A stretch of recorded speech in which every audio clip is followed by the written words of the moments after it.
എല്ലാവർക്കും എൻ്റെ വിനീതമായ നമസ്കാരം.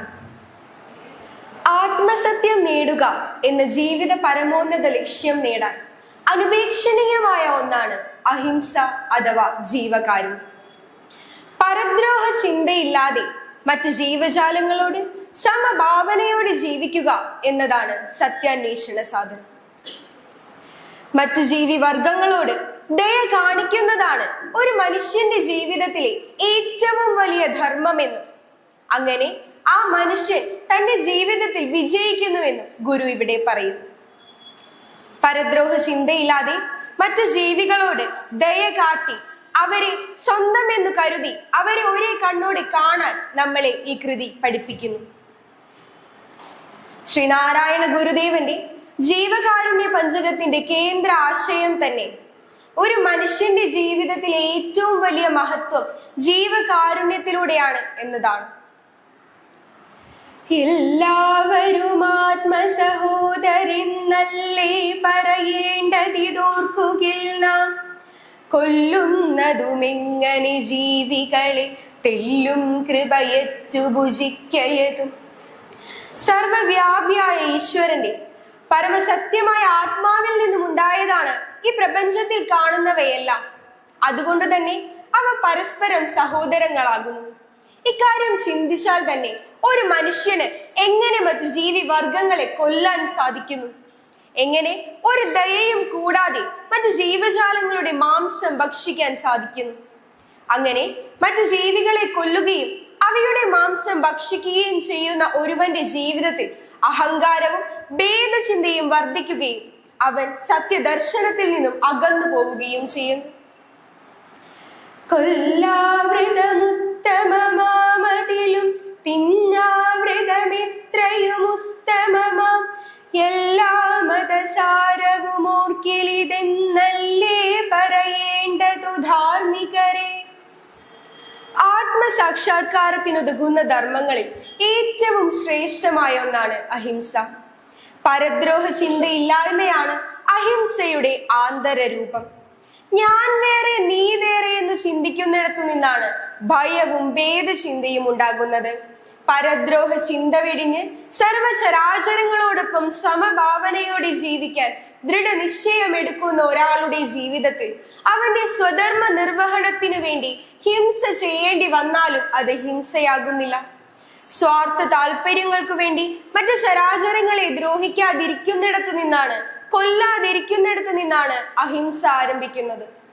അങ്ങനെ പ്രപഞ്ചത്തിലെ എല്ലാ ജീവികളെയും സഹോദരങ്ങളെ പോലെ കാണാനും അവരെ ദ്രോഹിക്കാതിരിക്കാനും പഠിപ്പിക്കുന്ന, എല്ലാം ഒന്നെന്ന് കാണാൻ പഠിപ്പിക്കുന്ന അഹിംസയെയാണ് സർവ മതങ്ങളും ഉദ്ഘോഷിക്കുന്നത്. അതുകൊണ്ട് തന്നെ മതഭേദ ചിന്തയില്ലാതെ സർവരും ശ്രീനാരായണ ഗുരുദേവൻ നമുക്ക് മുമ്പിൽ കാട്ടിത്തന്ന വഴിയിലൂടെ അഹിംസയുടെ പാതയിലൂടെ സഞ്ചരിക്കുക. കൊല്ലുന്നതു തങ്കൾവരിൽ പ്രിയമാമല്ലീ വിധിയാർക്കുഹിതപ്രദമാം, ചൊല്ലേണ്ടതു ധർമ്മമിതാരിലുമൊത്തല്ലേ മറുവേണ്ടതു സൂരികളെ.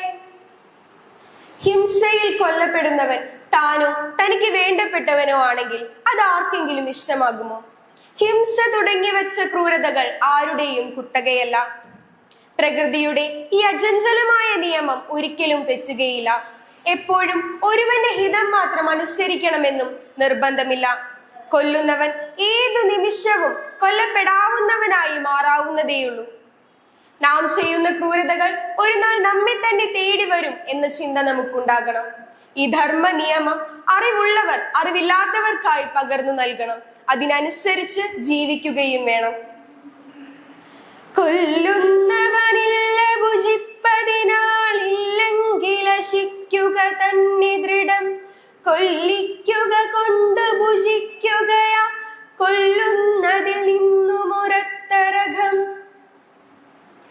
തിന്നാൻ ആളില്ലെങ്കിൽ കൊല്ലാനും ആളുണ്ടാവില്ല എന്നത് തീർച്ചയാണ്. മറ്റു ജീവജാലങ്ങളുടെ മാംസം ഭക്ഷിക്കുന്നവർ ഇല്ലാതെയായാൽ ആ ജീവികളെ കൊല്ലേണ്ടുന്ന ആവശ്യകതയും അവിടെ ഇല്ലാതെയാകുന്നു. അവരെ കൊല്ലുന്നവരും ഇല്ലാതെയാകുന്നു. അതുകൊണ്ട് തന്നെ കൊല്ലുന്നതിനേക്കാൾ വലിയ പാപം തിന്നുന്നത് തന്നെയാണ്. മറ്റുള്ളവരെ കൊണ്ട് മറ്റ് ജീവജാലങ്ങളെ കൊല്ലാൻ പ്രേരിപ്പിക്കുന്നതും കൊണ്ട് തന്നെ തിന്നുന്നത് തന്നെ ഏറ്റവും വലിയ ഹിംസയാകുന്നു. അതുകൊണ്ട് തന്നെ ശ്രീനാരായണ ഗുരുദേവൻ പറഞ്ഞതുപോലെ മറ്റ് ജീവികളുടെ മാംസം ഭക്ഷിക്കുന്നത് നാം കർശനമായും നമ്മുടെ ജീവിതത്തിൽ നിന്നും ഉപേക്ഷിക്കണമെന്നാണ് ഗുരു നമ്മെ ഇവിടെ ഓർമ്മിപ്പിക്കുന്നത്. കൊല്ലായിലവൻ ഗുണമുള്ള പുമാനല്ലായിൽ മൃഗത്തോടു തുല്യനവൻ, കൊല്ലുന്നവനില്ല ശരണ്യത മറ്റെല്ലാ വക നന്മയുമാർന്നിടിലും. ശ്രീനാരായണ ഗുരുദേവൻ ഇവിടെ പറഞ്ഞു വെക്കുന്ന മറ്റു ജീവികളെ കൊല്ലാതെ മറ്റു ജീവികളെ സഹോദരങ്ങളെ പോലെ കാണുന്ന സമഭാവനയോട് ജീവിക്കുന്നവൻ അവൻ വിവേകമുള്ളവനായി തീരുന്നു. നേരെ മറിച്ച് സർവചരാചരങ്ങളെയും കൊന്നൊടുക്കി സ്വാർത്ഥ താല്പര്യങ്ങൾക്ക് വേണ്ടി അവരെ ദ്രോഹിക്കുന്നവൻ അവിവേകിയും അവൻ മൃഗത്തിനോട് സാമ്യമുള്ളവനുമാകുന്നു. മൃഗത്തിനും അവനും തമ്മിൽ യാതൊരുവിധ വ്യത്യാസവും ഇല്ലാതെയായി തീരുന്നു. മറ്റെല്ലാ വക സ്വഭാവ സവിശേഷതകളും ഗുണങ്ങളും നന്മകളും അവനുണ്ടെങ്കിലും അവൻ ഒരിക്കലും അഭയം പ്രാപിക്കാൻ സാധിക്കാതെ വരുന്നു. അവന്റെ ജീവിതത്തിലെ ഏറ്റവും വലിയ ധർമ്മമായ അഹിംസ പാലിക്കാത്തത് കൊണ്ട് തന്നെ ജീവിതത്തിൽ പരാജയപ്പെട്ടു പോകുന്നു. അവന് ശരണ്യത ലഭിക്കാതെ വരുന്നു.